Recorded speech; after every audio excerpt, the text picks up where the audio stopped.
ಸ್ಟೇಷನ್ಗೆ ಕಳಿಸ್ಕೊಡಿ ಅಂತ ಹೇಳಿದ್ದೆ. ಆದರೆ ನೀವು ಇಲ್ಲಿಗೆ ಬನ್ನಿ ಅಂತ ಕರೆದ್ರಿ. ಕಾರಣ ಗೊತ್ತಾಗ್ಲಿಲ್ಲ. ಕೆಲವೊಂದು ವಿಚಾರನ ಮುಖಾಮುಖಿ ಮಾತಾಡಿ ಎಕ್ಸ್ಪ್ಲೇನ್ ಮಾಡಬೇಕು ಅಂತ ನಮ್ಮ ಡಾಕ್ಟರ್ ವೃತ್ತಿ ಹೇಳಿದೆ. ಅದಕ್ಕೆ ನಾನು ನಿಮ್ಮನ್ನ ಇಲ್ಲಿ ಕರ್ಸ್ಕೊಂಡಿರೋದು. ಮಧುವಂತಿ ಸಾವು ತುಂಬಾ ಅನ್ಯಾಯ ಆಗಿದೆ. ಹೇಗೆ?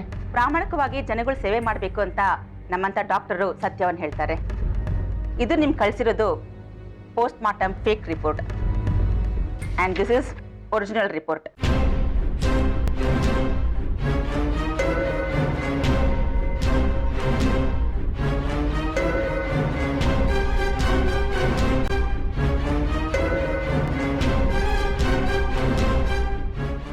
ಇದು ಫೇಕ್ ರಿಪೋರ್ಟ್. ಇದು ನಿಮಗೆ ಕಳಿಸಿದ್ದಾರೆ. ಇದರಲ್ಲಿ ಆತ್ಮಹತ್ಯೆ ಅಂತ ಇದೆ. ಇದು ಒರಿಜಿನಲ್ ರಿಪೋರ್ಟ್. ಇದರಲ್ಲಿ ಕೊಲೆ ಅಂತ ಸ್ಪಷ್ಟವಾಗಿ ಹೇಳ್ತಾ ಇದೆ.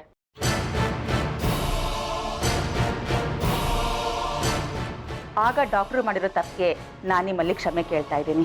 That's okay doctor. ನಮ್ಮ ಡಿಪಾರ್ಟ್ಮೆಂಟ್ ಕಡೆಯಿಂದನೂ ತಪ್ಪಾಗಿದೆ. ಆಕ್ಚುಲಿ ಒರಿಜಿನಲ್ ರಿಪೋರ್ಟ್ ಏನು ಹೇಳುತ್ತೆ? ರಿಪೋರ್ಟ್ ಪ್ರಕಾರ 10 ವರ್ಷದ ಹಿಂದೆ ಮಧುವಂತಿ ಅನ್ನೋರ್ನ ಬೆಟ್ಟದಿಂದ ತಳ್ಳಿದ್ದಾರೆ.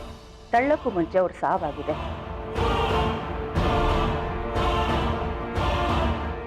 ಉಸಿರು ಕಟ್ಟಿಸಿ ಸಾಯಿಸಿದ್ದಾರೆ.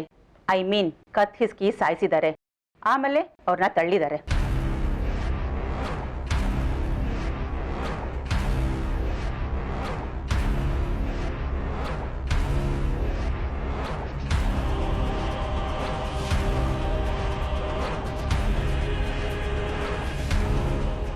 ಇದು ಮೊದಲನೇ ವಿಷಯ.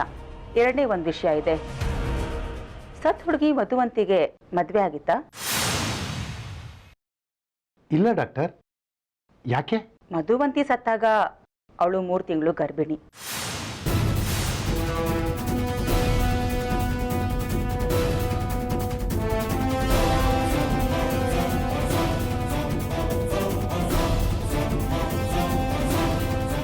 ಅಂದ್ರೆ ಈ ವಿಚಾರಕ್ಕೆ ಕೊಲೆಯಾಗಿರ್ಬೋದು ಅಂತೀರಾ?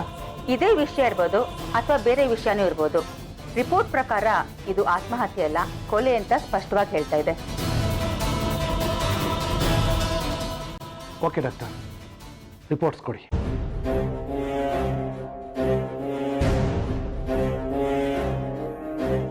Thank you doctor. ನಾನು ಬರ್ತೀನಿ.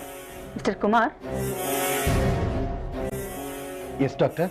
ನಿಮ್ಗೆ ಯಾರ ಮೇಲಾದ್ರೂ ಅನುಮಾನ ಇದ್ರೆ ನೀವು ಅವ್ರನ್ನ ಈಸಿಯಾಗಿ ಹಿಡಿಬಹುದು. ಯಾಕಂದ್ರೆ ಸತ್ತಿರೋ ಮಧುವಂತಿ ಕತ್ ಮೇಲೆ ಕೊಲೆಗಾರನ ಫಿಂಗರ್ ಪ್ರಿಂಟ್ಸ್ ಇದೆ. ಇದು ಡೀಟೇಲ್ಸ್ ಎಲ್ಲ ಪೋಸ್ಟ್ ಮಾರ್ಟಮ್ ರಿಪೋರ್ಟ್ನಲ್ಲಿದೆ. ನಿಮ್ಗೆ ಯಾವುದೇ ಸಮಯದಲ್ಲಾದರೂ ನಾನು ನಿಮಗೆ ಸಹಾಯ ಮಾಡೋಕ್ಕೆ ರೆಡಿಯಾಗಿರ್ತೀನಿ. ತುಂಬ ಥ್ಯಾಂಕ್ಸ್ ಡಾಕ್ಟರ್. ಇನ್ನು ಆ ಕೊಲೆಗಾರ ನನ್ನಿಂದ ತಪ್ಪಿಸ್ಕೊಳ್ಳೋಕೆ ಸಾಧ್ಯನೇ ಇಲ್ಲ.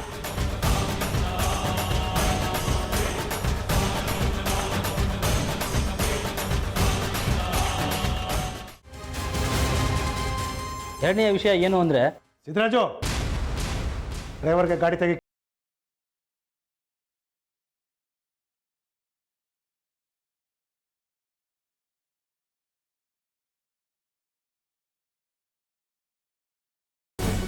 ಸರಿ, ಹೊರಡೋಣವಾ?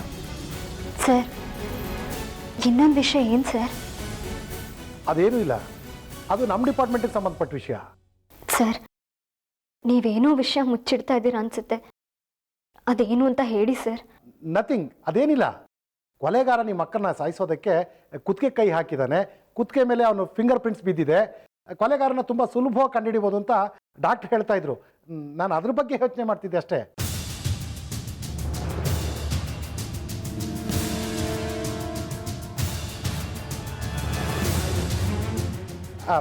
ಹೊರಡೋಣಮ್ಮ, ಬನ್ನಿ.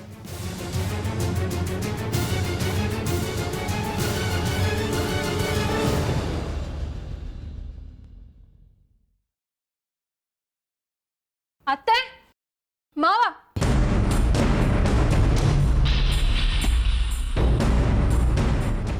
ವಿಕ್ರಮ್ ಸಿಂಹನ್ ಜೊತೆ ನಾನು ಮದ್ವೆ ಅಂತ ಹೇಳಿದ್ರಿ. ನಾನು ಚಿಕ್ಕ ವಯಸ್ಸಿಂದ ಕಾಯ್ತಾನೆ ಇದ್ದೀನಿ. ಅವನ್ನೇ ಪ್ರೀತಿ ಮಾಡ್ತಾ ಇದ್ದೀನಿ. ಸದ್ಯದಲ್ಲೇ ನಮ್ಮಿಬ್ರು ಮದುವೆ ಮಾಡಬೇಕು ಅಂತ ಹೇಳ್ತಾ ಇದ್ರಿ. ಆದ್ರೆ ವಿಕ್ರಮ್ ಸಿಂಹ ನೋಡಿದ್ರೆ ನಾರಾಯಣ ಪಟ್ಟಣದಲ್ಲಿ ಯಾರೋ ಹುಡುಗಿ ಜೊತೆ ಓಡ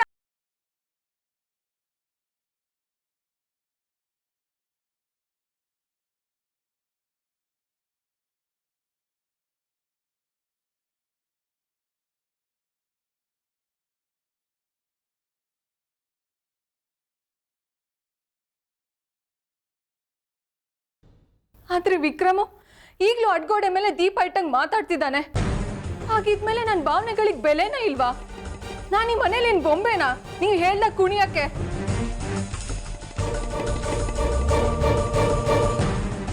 ಇದೆಲ್ಲ ಎಲ್ಲಿವರೆಗೂ ಹೋಗಿ ಮುಟ್ಟತ್ತೆ ಅಂತ ನನ್ಗೆ ಗೊತ್ತಿಲ್ಲ ಅತ್ತೆ. ಈಗಲೇ ಹೇಳ್ಬಿಡಿ, ನಾನು ಅದಕ್ಕೂ ರೆಡಿಯಾಗಿರ್ತೀನಿ. ಹೇಗಿದ್ರು ನಾನು ಡಿಸೈಡ್ ಮಾಡ್ಕೊಂಡ್ಬಿಟ್ಟಿದ್ದೀನಿ, ನಾನು ನಿಮ್ ಸೇವೆ ಮಾಡಕ್ ಸಿದ್ಧ ಅಂತ. ಈಗಲೂ ವಿಕ್ರಮ್ ನನ್ನ ಮದುವೆ ಬಗ್ಗೆ ಬೇಜವಾಬ್ದಾರಿ ತೋರಿಸಿದ್ರೆ ನಾನು ಯಾರ ಹತ್ರ ಹೋಗಿ ಹೇಳಲಿ? ಯಾರ ಹತ್ರ ಹೋಗಿ ನ್ಯಾಯ ಕೇಳಲಿ ಅತ್ತೆ? ಇದು ಹೀಗೆ ಮುಂದುವರಿಯತ್ತೆ ಅನ್ನೋದಾದ್ರೆ ಹೇಳ್ಬಿಡಿ ಅತ್ತೆ, ಇವತ್ತಿಗೆ ಮುಗಿಸ್ಬಿಡೋಣ ನನ್ನ ವಿಕ್ರಮ್ ಸಂಬಂಧನ.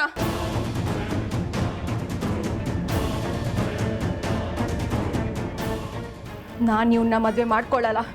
ಛೇ ಬಿಡ್ತು ಅನ್ನಮ್ಮ, ಹೀಗೆಲ್ಲ ಅಪಶಕುನದ ಮಾತಾಡಬೇಡ. ಅಷ್ಟು ದೇವತೆಗಳು ಅಷ್ಟು ಅಷ್ಟು ಅಂತ ಹೇಳ್ತಿರ್ತಾರೆ, ಸಮಾಧಾನ ಮಾಡ್ಕೋ. ಹೇಗತ್ತೆ ಸಮಾಧಾನ ಮಾಡ್ಕೊಳ್ಳಿ ನಾನು?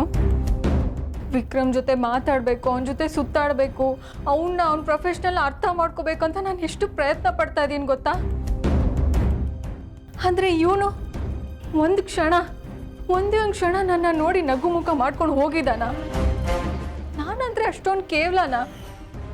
ಹೇಳಿ ಅತ್ತೆ, ನಾನು ಏನು ತಪ್ಪು ಮಾಡಿದ್ದೀನಿ ಹೇಳಿ ಅತ್ತೆ? ಯಾಕೆ ನನ್ನ ಇಷ್ಟೊಂದು ಅವಾಯ್ಡ್ ಮಾಡ್ತಾನೆ? ನೀನೇನು ತಪ್ಪು ಮಾಡಿಲ್ಲಮ್ಮ. ಈಗಾಗಿರೋ ತಪ್ಪಿಗೆ ನಾನು ನಿನ್ನಲ್ಲಿ ಕ್ಷಮೆ ಕೇಳ್ತೀನಿ. ಆದರೆ ಮದುವೆ ಮಾತ್ರ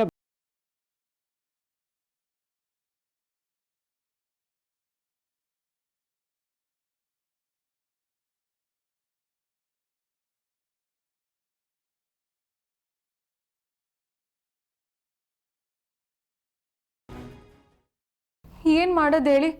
ಕಾಲಿಂದ ಓದಿತಾ ಇದ್ರು ನಿಮ್ಮ ಕಾಲು ಇಟ್ಕೋಬೇಕಂತ ನಿಮ್ಮ ಮನಸ್ಸಲ್ಲಿದ್ದರೆ ಹೇಳಿಬಿಡಿ, ನಾನು ಅದು ಯಾವ ಮುಜುಗರ ಇಲ್ಲದೆ ಮಾಡೋಕ್ಕೆ ರೆಡಿ.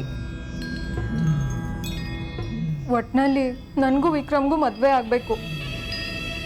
ವಿಕ್ರಮ್ ಮಾತಾಡೋ, ಯಾಕೆ ಸುಮ್ಮನೆ ನಿಂತಿದ್ಯಾ? ಅವಳು ಏನು ಕೇಳ್ತಿದ್ದಾಳೋ ಅದಕ್ಕೆ ಉತ್ತರ ಕೊಡು. ನನ್ನ ಉತ್ತರ ನಾನು ಕೊಟ್ಟಾಗಿದೆ. ಯಾಕೆ ಪದೇ ಪದೇ ಪ್ರಶ್ನೆ ಮೇಲೆ ಪ್ರಶ್ನೆ ಕೇಳ್ತಾ ಇದ್ದೀರಾ? ಪ್ರಶ್ನೆಗಳಿಗೆ ಸರಿಯಾದ ಉತ್ತರ ಬರೋವರೆಗೂ ಪ್ರಶ್ನೆಗಳು ನೂರಾರು ಆಗುತ್ತೆ. ಸರಿಯಾಗಿ ಉತ್ತರ ಕೊಡು.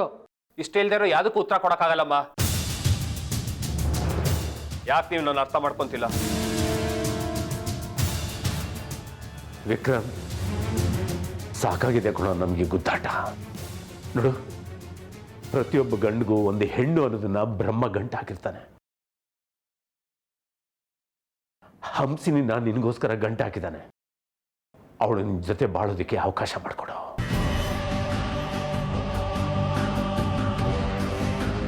ಹಠ ಅನ್ನೋದು ಸಾಧನೆನ ಗೆಲ್ಲೋಗಿ ಬಿಡಲ್ಲ, ಸೋಲಿಸ್ಬಿಡುತ್ತೆ.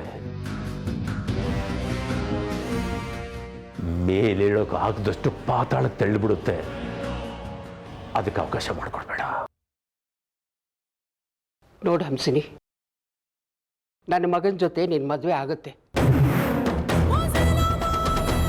ಅದಕ್ಕೆ ನಾನು ಭರವಸೆ ಕೊಡ್ತೀನಿ. ಇವನು ರಾಜಕೀಯ ಜಂಜಾಟ ಮುಗಿದು ಹೊರಗೆ ಬಂದ ತಕ್ಷಣ ಮದುವೆ ಫಿಕ್ಸ್ ಮಾಡೋಣ. ವಿಕ್ರಮ್, ನೀನು ಯಾವಾಗ ಮದುವೆ ಆಗ್ತೀನಿ ಅಂತ ಹೇಳು, ಆ ಡೇಟೇ ಫಿಕ್ಸ್ ಮಾಡಿ ಅದ್ದೂರಿಯಾಗಿ ಮದುವೆ ಮಾಡ್ತೀನಿ. ಆದಷ್ಟು ಬೇಗ.